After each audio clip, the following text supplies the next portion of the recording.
Funds that invest in U.S. securities expose Canadian investors to not only the ups and downs in the prices of those securities, but also to the ups and downs of the value of the Canadian dollar against the U.S. dollar.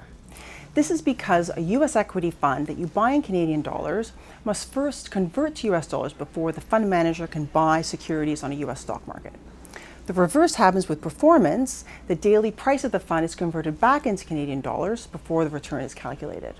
Currency, of course, can either help or hurt performance. A falling dollar boosts the returns of your U.S. investments, and a rising dollar does the opposite.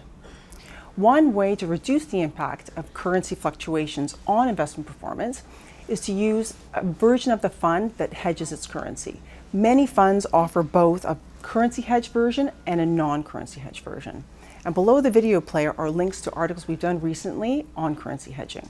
Another option is to buy the US dollar version of a fund. Many funds have both a US dollar and a Canadian dollar version. You buy these funds in US dollars, and when you sell, you receive the proceeds in US dollars.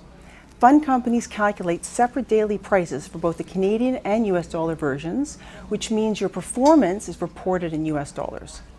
This approach gives you pure exposure to these U.S. securities. If a U.S. equity or fixed income fund has both a currency hedged and a U.S. dollar version, their performance should be similar. So, how do you know which approach is right for you?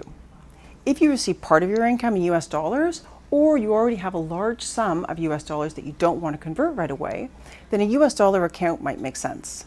But if all your savings and sources of income are in Canadian dollars, then a fund or ETF that hedges its foreign currency exposures might be a better option. You can use the fund finder on Morningstar.ca to search for US dollar funds by selecting the US dollar currency option. For Morningstar, I'm Wendy Stein.